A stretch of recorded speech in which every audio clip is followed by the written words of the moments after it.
Welcome to the New Books Network.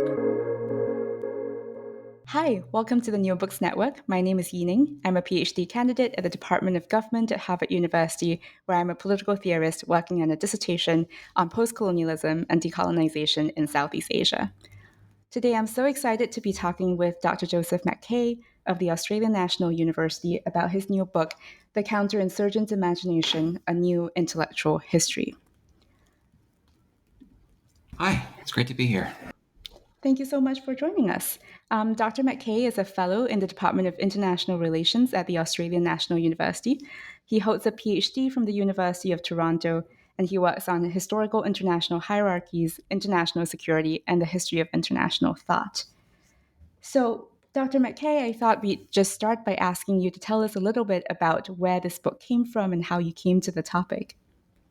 Sure. Well, the book originated as a political science international relations dissertation. I was a kind of a critical humanities undergraduate way back when, so I had a kind of a prior orientation towards, I guess, broadly questions of intellectual history. And for reasons, wound up in the social sciences for my PhD. It was looking for a kind of a fairly conventional project on the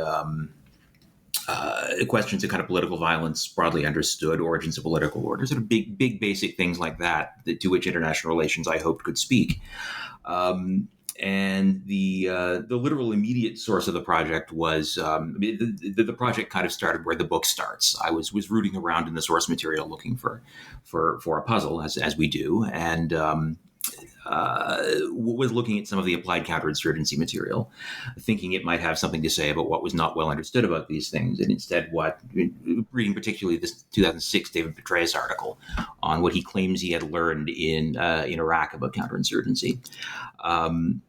I found that that the text was itself just kind of facially obviously puzzling. The instructional texts themselves are just unusual documents, short ones, long ones, old ones, new ones. They don't tell you how to do what they say they are telling you how to do straightforwardly. They come with this large extra ideological load of various kinds, and that load varies a lot over time. So the question was just how to make sense of that variation over the historical longer haul.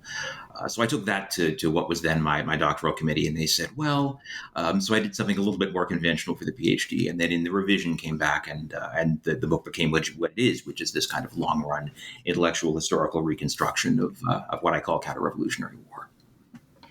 That's fascinating. And the main theoretical argument is beautifully and succinctly encapsulated in these three terms. You describe the counterinsurgent imagination as conservative, high modern, and utopian in nature. Could you tell us about this main theoretical claim?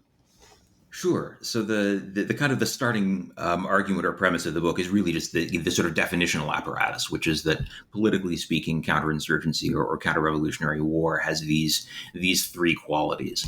The first is that it is conservative, or at least becomes conservative, and this is very nearly a definitional matter, right? It's conservative in the sense of being opposed to change, being prone to conserving or reacting against change over the longer haul. It's a form of counter-revolutionary project. Now, what gets conserved changes over time, but that's the kind of the basic first premise. The second I get from James C. Scott, the political anthropologist who describes what he calls a condition of high modernism in certain sorts of political or state-making projects in particularly the 20th century, by which he means a kind of a way of viewing and acting in the world and seeing the world, particularly visualizing the world, which is grounded in a kind of a normalization and formalization and in visualization of the world as linear, straight, systematic, eliding local detail, variation, mess generally. This is his fairly famous argument in seeing like a state. And so my claim is that counterinsurgents do that. They see the world on those terms. And finally, I argue that it's utopian. And I use that word mostly to capture a sense of scale. Counterinsurgency as something that is perhaps done locally, but imagines projects of making the world a certain sort of thing, making the world a certain sort of thing in terms of how it's structured politically. So it's conservative, a kind of conservative utopia, and its way of proceeding to a conservative utopia is high modern in the sense of avoiding any kind of variance, any kind of flexibility, any kind of local mess. So the argument is that the counterinsurgency acquires that quality around when the word counterinsurgency is coined. It first crops up in America about 1961 or 2 or so, around American defense intellectuals, particularly at the Rand Corporation. And what the book tries to do is reconstruct that moment and the way those ideas persist from there, but then also running back from there, how ideas about small wars or counter-revolution or what have you vary over the last several centuries running up to that consolidating moment. So let's talk about the historical story that you just referred to, right? You say that it kind of becomes that conservative, high modern utopian project.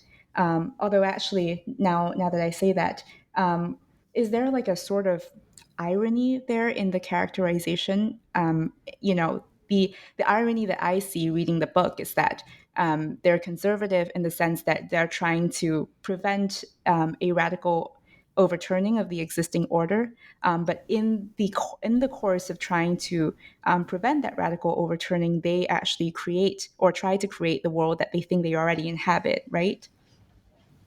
Absolutely, yeah. So there are, in a sense, there are two ironies running in parallel here. On the one hand, the worlds they're trying to recreate are, in a sense, fictions. They're idealizations. They are the things that American counterinsurgents are doing in Southeast Asia in the 1960s don't involve converting those countries into some version of the actually existing United States of America. They involve trying to enact some set of American liberal centrist anti-communist political ideals. Think of somebody like Ed Lansdale in Vietnam and the Philippines and elsewhere, trying to enact a kind of idealized vision of of an American-led political order.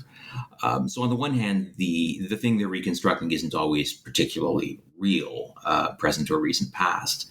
On the other hand, the target moves because over the longer historical haul, counterinsurgents often lose, counter-revolutionaries often lose. Modern political change, whether we want to call it progressive or not, the change happens, right? So the present or recent past that conservatives are often trying to conserve or recreate is itself a moving target over time. So if you look at this in early modern Europe, it's some sort of absolutist monarchy or something like that, depending on the context. Context of the French Revolution, it's about suppressing liberal nationalist revolutionary ideas in Western and Central Europe. You look at the European colonial empires, it's about the maintenance of colonial rule at that point, chiefly in Africa and Asia.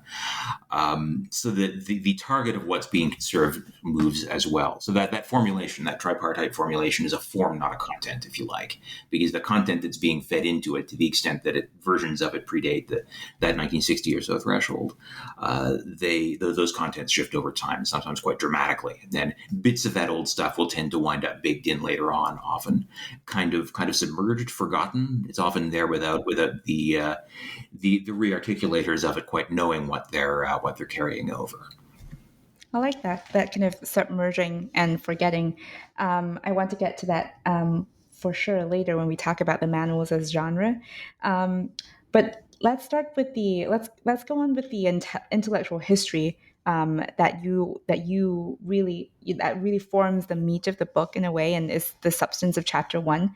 So could you tell us about that long run history that you reconstruct and bring us up to speed, basically?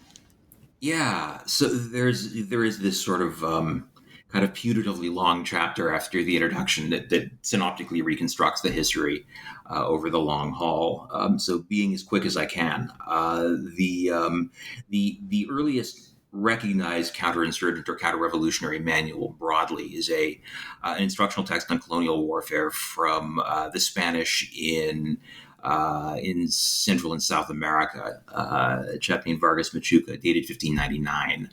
And it recirculates a bit. We see it recur over time a little bit, but it's a surprisingly odd text. And the next eruption of these things happens not in colonial context so much as in Europe itself, particularly Central and Eastern Europe, where a bunch of ideas are about what are known chiefly in French and German as small wars begin to enter the European military mainstream from what are seen to be kind of marginalized peoples in the region, from rural settings and what have you. Militarized peoples like Cossacks or others in Central and particularly Balkan Europe become ideas that European military practitioners are interested in. And they can kind of appropriate these people as separate sorts of military units that will operate as so-called light infantry or what have you. And eventually these things get formalized in a series of instructional texts around roughly the late 18th century.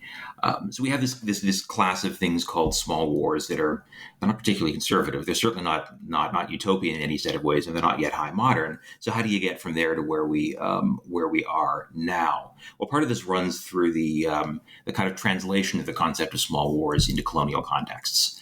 So we get late 19th century instructional texts by people like Charles Edward Caldwell, who's one of the case studies in the book. And a variety of rough French equivalents who write instructional texts essentially on the production and maintenance of European colonialism. And they are much more explicitly ideological. They have the ideological project of the empires they represent.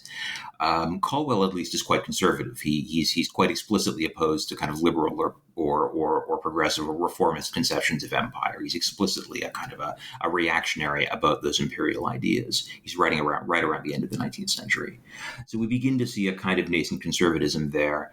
And eventually, over the run of the 20th century, we begin to see what might be thought of as high modern ideas creeping in, as well as counterinsurgency becomes attached to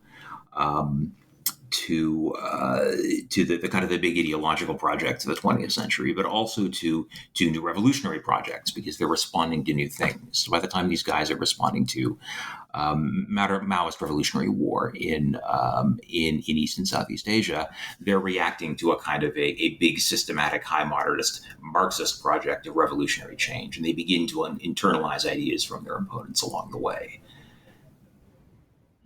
Which means that's a second irony in the theoretical argument, right? This is I think I'm quoting or misquoting Sujit Sivasundaram in his book here, but he says that imperial counter-revolutionary agency folds in the revolutionary agency of the colonial insurrection. I was reminded of that in your argument.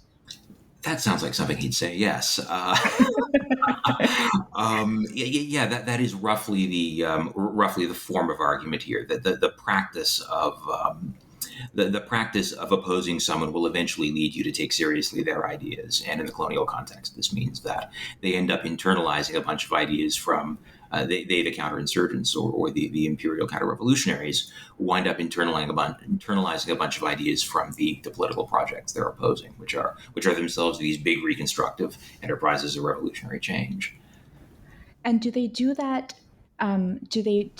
Because it's a central way in which they're able to counter the revolution, or do they do that for kind of some other reasons?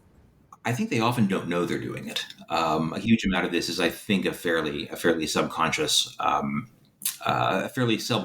or not wholly reasoned out set of things that these folks are doing.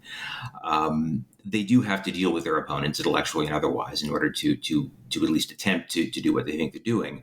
But in so doing, they will tend to wind up appropriating a bunch of ideas to which they thought they were opposed. So the kind of ideal case of this for me is David Galula, the French North African counterinsurgent theorist, who's the third case in the book. So Galula spends a good bit of time in East Asia in various guises as a military attaché, first in Republican China and then later in Hong Kong. And ends up seeing a lot, directly and indirectly, of Maoist revolutionary war, first in China and then elsewhere in the region. and internalizes a bunch of the conceptual apparatus of what revolution is from that.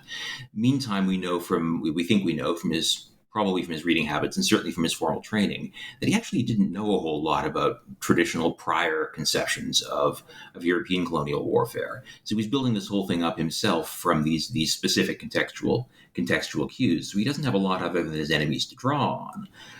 So he winds up picking up this Maoist story where he says essentially, we'll defeat the revolutionaries by running the Maoist program stepwise in reverse. He says this fairly explicitly. Winds up picking that up and taking it to the Algerian Revolutionary War, which was only notionally socialist, certainly not Maoist, and had limited connections to the quite limited when he was there, connections to the broader communist world, and says, well, we'll do it here. And then, of course, it doesn't quite fit. And so he says, well, we'll make some exceptions. But the kind of paradigmatic core of his program winds up still being stuff that he's borrowed from his opponents rather than anything he'd learned in any particularly practical way or from past practice. And the 1960s seems to me to be a particular hinge in this intellectual historical as well as theoretical story that you tell, insofar as it's by the 1960s in the not the wave, but in the kind of cluster of counterinsurgent wars against decolonization in the global Cold War that we really see the emergence or the full emergence in a way of the kinds of counterinsurgent war that you describe. So can you tell us a little bit more about the 1960s then as a hinge in this story? Yeah, so that long chapter I was talking about does start in about 1962. There's this kind of catalytic moment where the Rand Corporation gets a bunch of people together and in a hotel conference facility in Washington. Rand people, uniformed people, a number of people who weren't American. French, Kalula was there. British, Frank Kitson was there. Filipino, Napoleon Valeriano, a Filipino-American officer who'd served against the Japanese and then against the communists with the Americans and eventually became a U.S. citizen. These folks had served all over the place, just about literally, and brought in this kind of catalytic account of counterinsurgency, which they would then repackaged to become the standard American form of counterinsurgency, which is what we now talk about today when we use counterinsurgency or abbreviate it as COIN or what have you, hearts and minds, all population control, all of that stuff. So the kind of catalytic moment out of which that emerges is that moment in the early 1960s, which is not coincidentally around when the word counterinsurgency is coined. Before that, we're talking about a variety of kind of other cognate concepts. So all of that happens in not quite the context of Vietnam yet.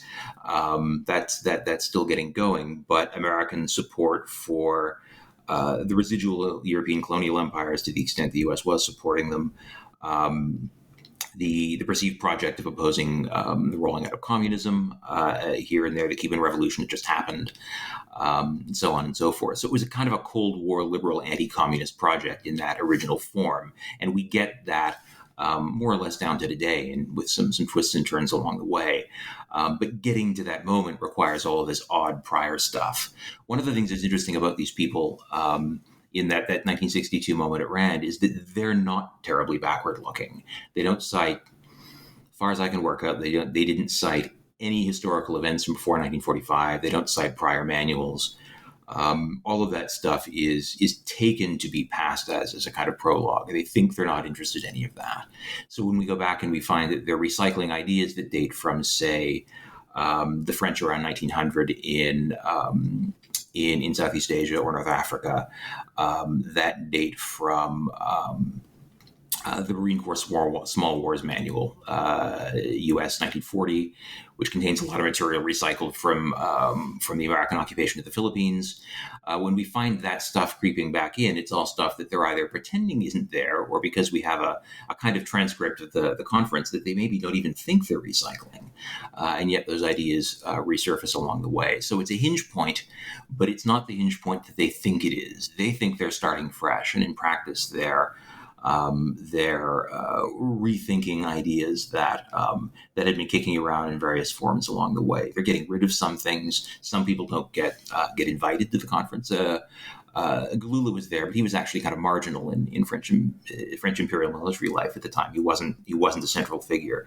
Roger Chanquier, the French theorist who was probably more visible to French military elites at the time, much more openly does things like endorse torture.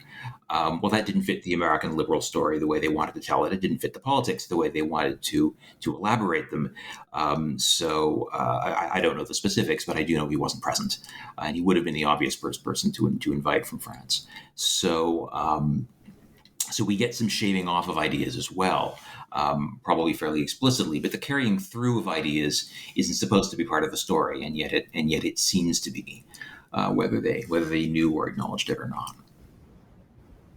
So then, what is it exactly about the 1960s? In some ways, the answer is pretty obvious: is decolonization and the global Cold War. But certainly, there's also some underlying threats here about the kind of story that Niles Gilman tells in Mandarins of the Future about Cold War social science. There's a story here about the rise of America as a hegemonic power in international relations.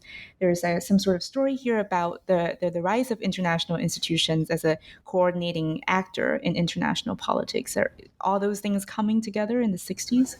Yeah, I mean, absolutely. The Gilman book does crop up here in some ways. And you're right. The obvious answer, I think, I at some point I call it the obvious answer, is Americans got this particular counterinsurgency because it's the one they ordered, it's the one they wanted, and they were paying the bills.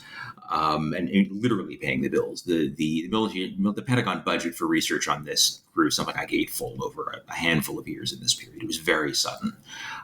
There were essentially no official manuals, or almost none in 1945. There's one army, one in the mid-50s, written by a sort of an oddball who was drawing on a variety of random texts he found. By the mid-60s, there were dozens of texts like this. So there's this massive additional injection of kind of intellectual effort, and it's about an American decision to do this and to take it seriously. And some of that is Vietnam specifically. Some of it's the global Cold War. Some of it's America's complicated relationship with European decolonization, and the fact that they were inevitably borrowing ideas from that context by bringing in these European sources. Some of it is the ideological project of American liberal Cold War anti-communism, which is very much a project of opposing colonial rule, or opposing decolonization that wasn't the kind that America decided it happened to want. Right, so you ended up with a lot of pro-colonial, if you like, activity by the United States colonial in the sort of the narrow European sense. I mean, simply because the U.S. was going along with things that appeared to be anti-communist, and of course the Europeans were very happy to sell Americans on these things on that basis, or at least to try to. And it involves the rise of American social science during this period, specifically modernization theory, which was a kind of a liberal centrist project in most respects. Walt Whitman Rostow was all over this in all sorts of ways. As a person with policy attachments, as one of the core modernization theory intellectuals, and some of the other guys to lesser degrees. Samuel Huntington comes up here from time to time, although he was not one of those guys specifically. He was a bit more to the right. So the folks who were forming the core of American kind of progressive social science, gradualist social science at the time, were very much involved in this, and that was new. There hadn't really been social science outside of things like kind of British imperial anthropology. There hadn't been this kind of involvement from things like political scientists, at least before. And so we get this kind of high modernist, big structural story about historical progress and change in this kind of stepwise way. That, I mean, the kind of policy-facing book that Rostow writes is literally subtitled "A Non-Communist Manifesto." They weren't being subtle about it, like not even a little bit, and they wind up, in his case, endorsing quite dramatic levels of violence in defense of that. So then, in your mind, and in the book also, what is the central purpose then? What do we gain from reconstructing this very long-run history from European small wars running up to the 1960s? Is it about, as you say, those intellectual cues and the kind of sometimes unself-conscious imbibing of ideas from earlier kinds of wars, and we need to kind of see that sedimentation almost, and when we try to understand present counterinsurgency? Yeah, it shows us a few things. It shows us that uh, it shows us that these people were not always doing and thinking what they thought they were. It shows us that they were participants in this sedimentation of ideas over time, and they in turn get themselves sedimented and picked up by later people later on, often in at least somewhat unexpected ways. It shows us that the sedimented material on which they were drawing was often um, uh, both unattractive and ineffectual, because as I say, these folks did tend to lose in the long run. The Europeans really did lose their empires. The project of enforcing European colonial rule did, at least in its formal forms, completely fall apart. So drawing on lessons learned from doing that, replicating those past practices would presumably, even if you wanted to defend these practices, not be the way you'd want to go about it. And of course, then it's also tied up with a great deal of really ugly colonial violence along the way as well. So it's also the attachment to that past practice to which these folks will tend to claim limited debts. So knowingly or otherwise, Galula is at least trying not to attach himself back to these sorts of ideas. The earlier counterinsurgents like Caldwell really didn't know anything about. The earliest case in the book is from the American Revolution. He had no idea about any of that, never set foot in America. And yet ideas about small wars really do date to that European early modern, eventually kind of period of revolutions set of practices. So the recovering the forgetting shows us both that they were forgetting, that their ideas have internal inconsistencies that we can't tell if we take them at face value, and shows us that they are attached to past practices that are both really, really nasty and also in the long run ineffectual. So if there's a knock-on effect toward future practice, it would have to do with recognizing that our intellectual debts in these areas are not always nice and not always going to do us any favors. Let's zoom in then on this question of race and colonialism and empire. This is kind of, again, like a different kind of hinge in the book, in the sense that the small wars, as you say earlier, really become this particular kind of counterinsurgent war through the colonial project, right? So help us understand what role race plays in this story, and what changing role it plays in the story if it changes.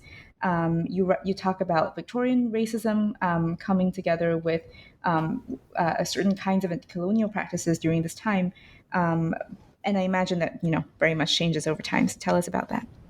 Yeah. So race is central to the story, and it's always there, and it's always taking on new forms, if you like. So if we go back to those early modern European contexts, there is a sort of a nascent set of ideas about race there. The peoples from whom these ideas are being drawn about small warfare are marginalized peoples. Who were viewed as in various ways different at Europe's margins. So we think about what I understand. We now think of sort of the long history of ideas about race, dating to things like late medieval Europe.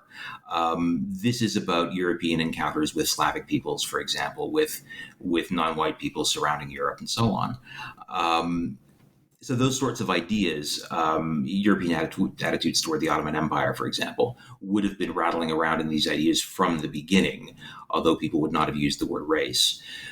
We move on from there to that kind of high colonial period. And somebody like Caldwell routinely talks about race. The word appears on dozens of pages in his book. He uses it in a putatively empirical way to talk about specific people. It's explicitly hierarchical, and it's very much about justifying specific forms of violence against specific sorts of people. by the time we hit that kind of high watermark of explicit and open racial discourse, it's very, very clear that this sort of idea is doing central work in these texts. Then it begins to drop away in various respects. Part of that is a kind of a 30-year hiatus in counterinsurgency talk during the two world wars, when Europeans are concerned with other things militarily. But when these ideas recur after 1945, and especially after 1960, people are trying not to talk in those ways anymore. The ideas are still affecting them in various ways, but it ceases to be a thing that you say quite so openly. So somebody like David Galula will come to America in the early 60s, and the civil rights movement is getting going. And we can safely assume he could see that he wasn't supposed to talk this way, even if he might have been thinking those things. So what he writes in English for his American audience doesn't talk about race all that explicitly at all. We see all of these sorts of recurring tropes about colonized peoples and about kind of dividing and conquering different sorts of peoples, described in essentialized ways and so on. Racial categories are plainly operating in his thinking. He's just not using the word. And it kind of gets submerged further from there as we get to, for example, the current American counterinsurgents, or at least those of the very recent past, the 2006 Field Manual 324, the Petraeus et al. Document that with which my book kind of opens in a sense.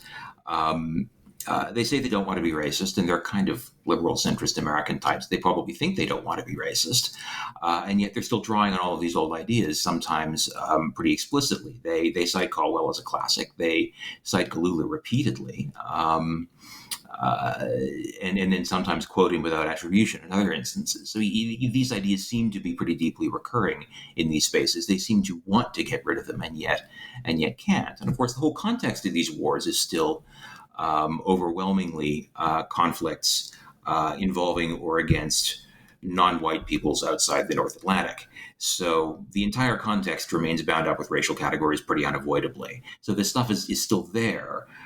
Even when they try to get rid of it, they find they effectively can't. So that's that kind of persistent, intervening, long durée again, kind of getting in the way of rethinking things. And that definitely sounds to me like it plays out that that dynamic that you theorize as well about it, kind of folding in the ideas of the insurrections that they are trying to counter, the insurrections and revolutions they're trying to counter. I mean, as you see, part of the anti-colonial claim is that race should no longer, function as that categorizing device, that it should no longer function as the division between those who hold power and those who don't. That kind of gets reiterated, like conservatively, radically, in a way, recast into the counterinsurgent, counter-revolutionary doctrine. Exactly. So if you go looking for the word race in the 2006 manual, they use it almost exclusively to refuse it, almost exclusively to declare their own race blindness. And then it sort of crops up in a variety of other contexts to do with how other peoples in theaters of wars might feel about race as a category and so on. The manual states very explicitly that race is a sort of social fiction, that it doesn't exist. It doesn't really exist biologically or anything like that. Don't worry.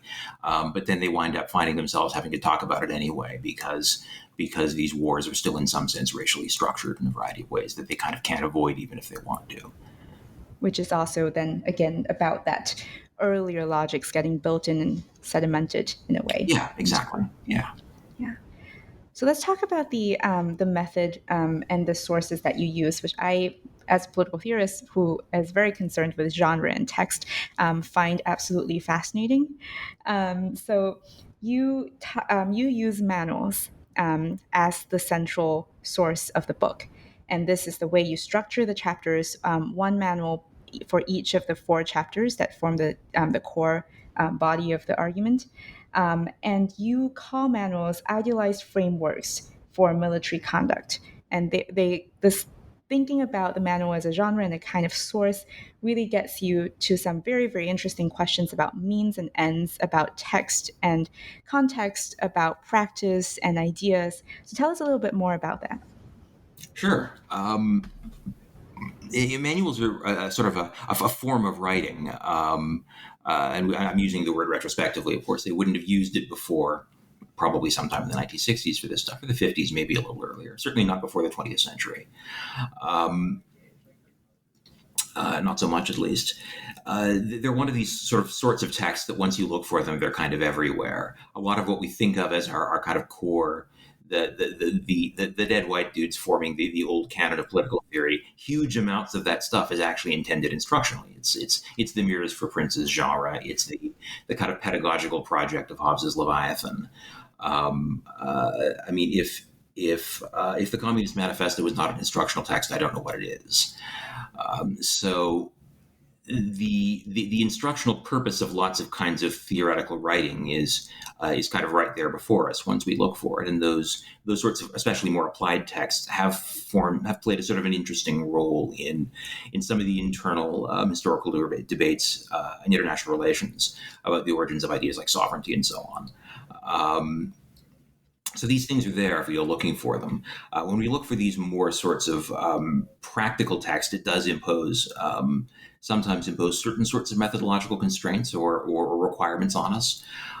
Most of these folks will not state their political priors up front, because that's not what you do when you're looking to instruct people on how to conduct a particular applied kind of warfare. Sometimes they even explicitly refuse them.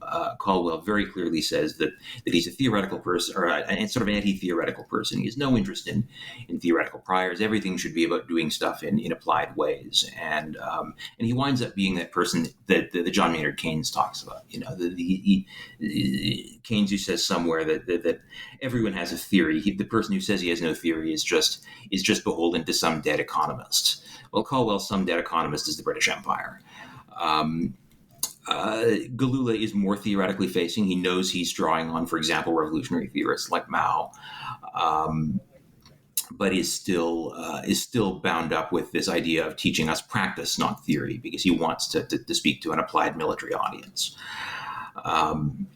And we see versions of this sort of tension right through to the 2006 manual, where the underlying theoretical apparatus isn't really with warfare at all. It's about administration. It's about bureaucracy. It's about it's drawn from organizational studies largely, and from management science and things like this. So we have all of these underlying priors, and because they're not usually all that explicitly stated, sometimes they are, which is interesting, but because they're not explicitly stated, we have to reconstruct them or go looking for them in autobiographical writings. If you weren't already convinced that somebody like Caldwell had this deep set of racial structuring ideas about the world, his memoirs will disabuse you of that, I promise. If you're confused about the ideological priors of someone like Johann Ewald, the Hessian mercenary who's the subject of the first case, based on his 8 years or so in America, we can read his diaries, which tell us a lot about how he sees the world. Some of which seems to be just confused, and he's not, because he really isn't a very theoretical person. He's a little bit all over the map, but we can reconstruct his basic set of ideas about the world by looking at things like that. So manuals require us to do certain sorts of things in terms of reconstructing the ideas rather than just looking for them on the page. Hopefully we're doing some of that in close reading anyway, but you really have to do it here. Once we do that, they tell us something about the nexus of theory and practice and how it operates historically over time. So how ideas about practice draw on theory, how theory winds up drawing on past practice or trying to, and so on. And because manuals operate at that kind of doctrinal nexus of thinking about what's worked in practice in the past versus how we conceptualize the world, because they're at that nexus. They're forced to do that translating work back and forth between abstractions and practices, between past and present, and so on. And we don't always see them explicitly doing that or claiming to do that, but they're tacking back and forth across those dyads much or most of the time because they have to. And do you find it necessary then to treat these authors, and in the case of, I think, the fourth manual, this multiple set, this cacophony of authors? Yeah. I love that word, always trips me up. Do you find it necessary then to treat them with a special methodological care, because they're not in a way, not the classic kind of authors that intellectual historians and, in a way, political theorists are used to dealing with? How did you read them? I I mean, ultimately, I'm not a trained historian, so my best answer in some sense is carefully. But I tried to think contextually. The theoretical sources that to which I tie myself are chiefly kind of Skinnerian Cambridge School sorts of folks and attached stuff. And I think those folks would recognize an applied character in the sorts of texts they study, so it should be a good fit in that sense. I read with an assumption that there are going to be some unspoken things that need to be teased out, at least if I want to make the kind of argument or engage in the kind of analysis that I want to make. And I read with an eye to connections to prior texts and concurrent other texts in the field, and because all areas of textual work widen out over time, they expand in scope and scale. The number of these texts is, circa 1800, there were probably less than a dozen of them we'd regard as particularly classical and well-preserved and important that we'd look back to. And they're mostly French and German early moderns. By 1960, there are dozens upon dozens of these things in multiple languages, across multiple settings, trying to do multiple things, and just working out whether or not there are connections and how many of those connections might be becomes more complicated. So looking for discursive points of overlap, looking for references shared, literal referencing sometimes in the form of citation, but more often just shared anecdotes, shared rhetorical devices, stuff like this. So the French and the British circa 1900 are actually saying very different things about how to conduct colonial warfare. Caldwell is this sort of kind of violent reactionary, whatever it is that he is. The French, like Hubert Lyautey, are already engaging in this sort of, he uses the word oil spot, this sort of more nascently high modern, more sort of approach that involves a more targeted kind of violence and a kind of a generation of political order, or an attempt to. It has economic aspects. It looks much more like the kind of the early to mid 20th century conception of colonialism that we associate with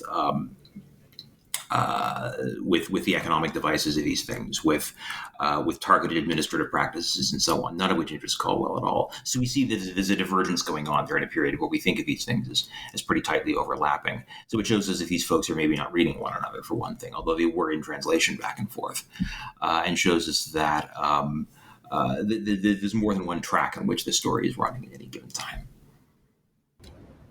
This whole conversation has taken place under the specter of present counterinsurgent wars, post 9/11 counterinsurgent wars. And this is also the kind of contemporary global context that you very poignantly end the book with in the conclusion. Can you tell us a little bit more about how you think this theoretical and intellectual history argument might reinform, recast, or illuminate our understanding of present counterinsurgent warfare? Sure. Well, the kind of the present long moment of this stuff kind of begins and ends in Afghanistan, right? Begins at the end of 2001 and ends about a year and a half ago now, when the war was not winding down so much as suddenly ending. With the Taliban occupation of Kabul, as the Americans were preparing to withdraw. So that, along with Iraq, was what motivated the production of the 2006 manual.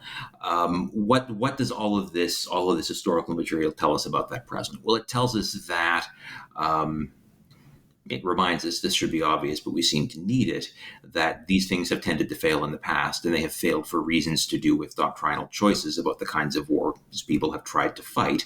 I say try. What's happened on the ground is often much messier and more violent, and it doesn't reliably reflect the manuals. The manuals are not actual records of reliable practice. But even imagining that they're trying to do these things, the attempts to do these things in the past have tended not to go very well. So it reminds us that we should at a minimum approach these things with a fair degree of humility, even if we imagine we want to try to do them. I would hope we wouldn't, but